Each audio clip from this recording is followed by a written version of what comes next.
I'm Barbara Gannon, Assistant Professor of History at the University of Central Florida, and you are listening to the RICHES Documentary Podcast.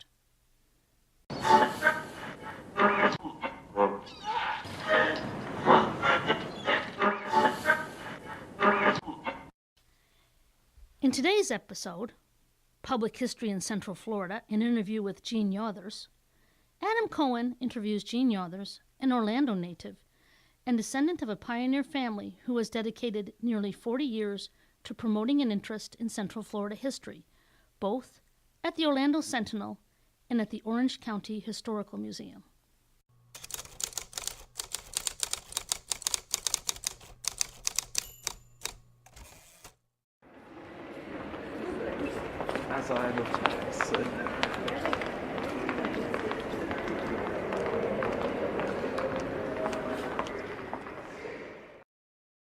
This is Adam Cohen from the University of Central Florida. In this podcast, I'll be interviewing Miss Jean Yothers and talking to her about her time and experiences working in the field of public history, both at the Orlando Sentinel and as director of the Orange County Historical Museum. Miss Yothers was not only an important part of Central Florida's field of public history for over 40 years, but comes from a family whose origins date back to Orlando's founding. So Miss Yothers, to begin with, could you please tell our listeners who you are? Well, I'm Jean Yothers. I'm a native Orlandoan, a product of Orlando School, daughter of a pioneer family, and I had two careers. I've always lived in Orlando. One career was with the Orlando Sentinel, where I was a daily columnist for something like 23 or 24 years. I look back on it and wonder how I did it, but anyway. And then I left there when my parents were ill. One died within the year of the other, well, close together.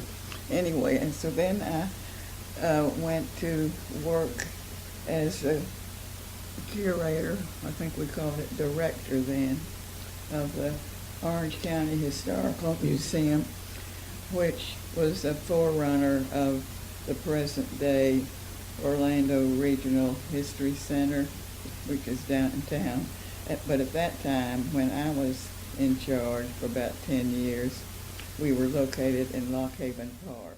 Your family dates back to the founding of Orlando. Did this have any effect on your desire to go into the field of public history? Well, it was kind of tailor-made. My mother was born here, and she was always interested in the local history and keeping in touch with all her cronies. And my grandparents, Mr. and Ms. Joseph Bumby, came over to Orlando from England in 1873 and established a hardware company, which the parent store, I guess you would call it, was on West Church Street in the railroad, there for over, 1880 to 1967.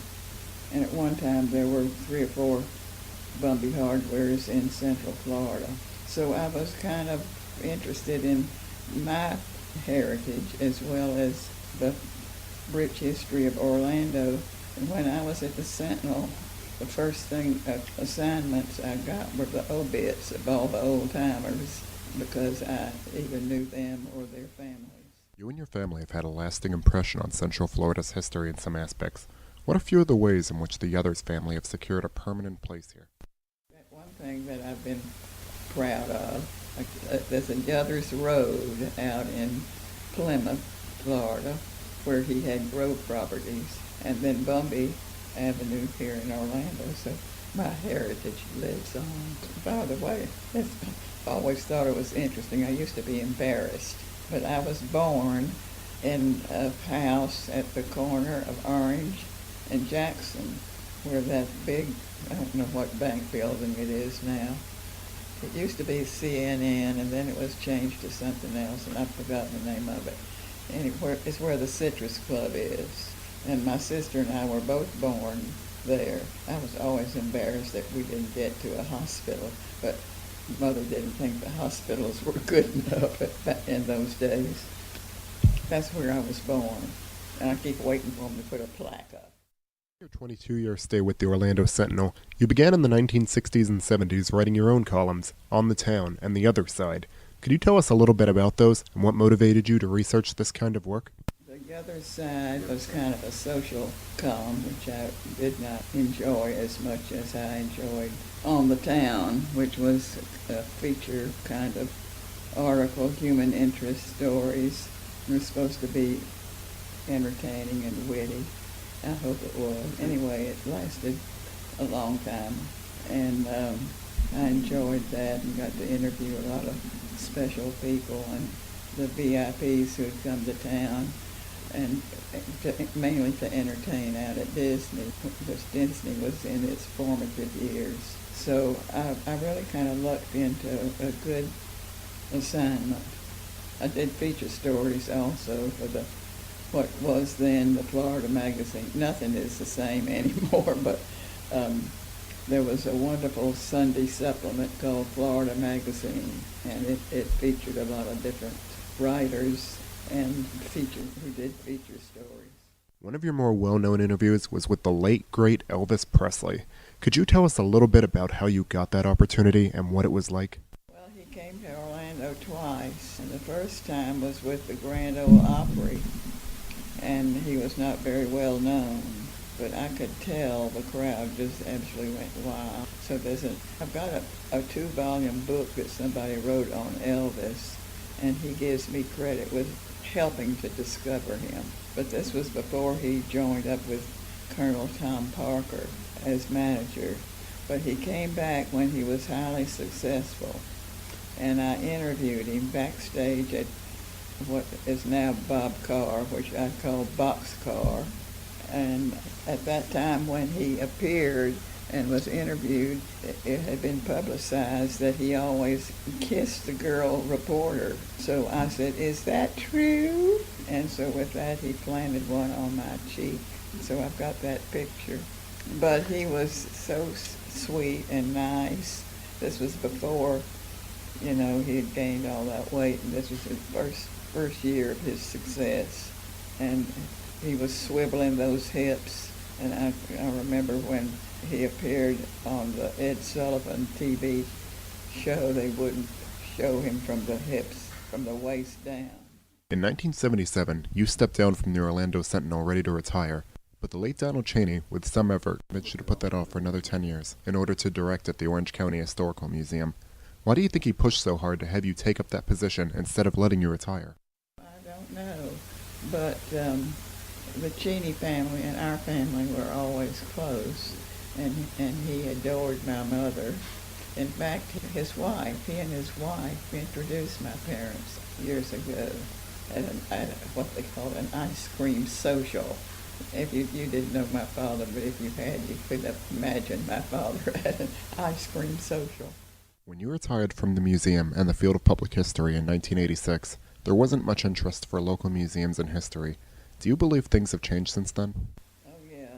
When I was there, I tried to make it fun, crazy fun, We had Billy the Swan was a stuffed bird, and on holidays, like Halloween, we'd put a cloak around on him and mask on his bill, and crazy things, and I guess I wasn't too serious about the whole thing. But the county more or less, well, it did. It inherited the museum because it started in the old red brick courthouse years ago, and it became a department of the county. But back when I was the curator, our budget was practically nil. So we had fundraisers and all, but we had Magna Carta came.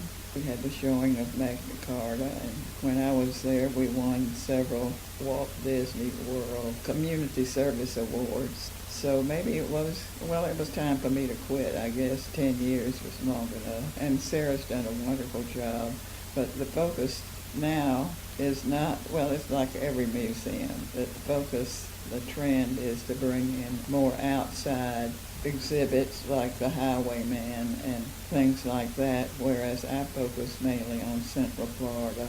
And we did have some outside exhibits, but we didn't have the budget. But I enjoyed it. It was a fun time. And my friends all rallied around, and we had Christmas parties, and I organized a group of my friends as supporters. They were called the Muses, and we used to have lots of, it was just a real festive, fun time. As you've said, the field of public history has changed significantly since your time in it. Are you happy with the direction it's gone in and how the Orange County Regional History Center turned out under your successor, Sarah Van Arsdale? Yes, the emphasis is really on attendance. Well, anyway, she's done a fantastic job and it's really grown.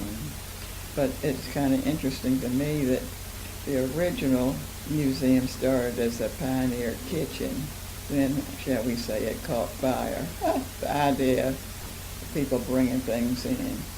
So it started in downtown Orlando, and then we moved out to Lock Haven Park, and now we've moved back to this gone full cycle. Well, Miss Yothers, you've had a successful career. Do you have any advice for anyone looking to follow in your footsteps? Be sure that you're well educated. And I think they have a course now, don't they, in museology?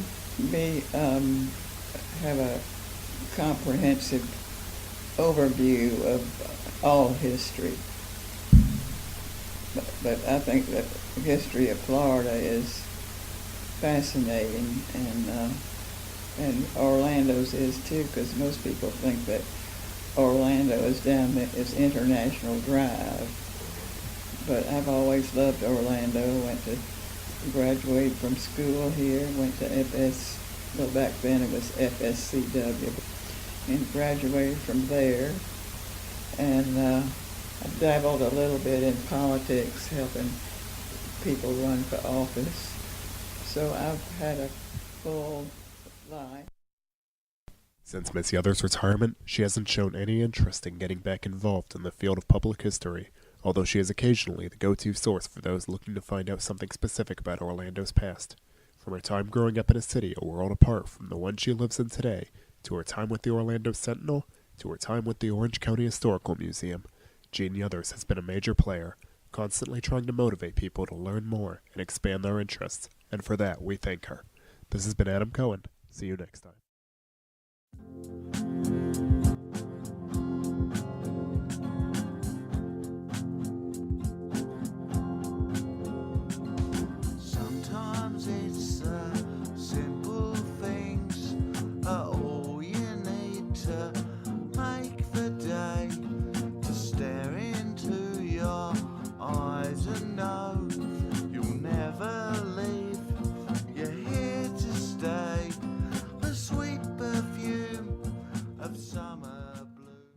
Typewriter and museum sound effects provided by freesound.org. Stellar Art Wars Because I Know You're There, provided by creativecommons.org. Thank you for listening to the Riches Documentary Podcast. Feel free to contact us with any questions or comments on the program that you have just heard. Please join us for the next episode, The Kerouac House, A Legacy of Perseverance.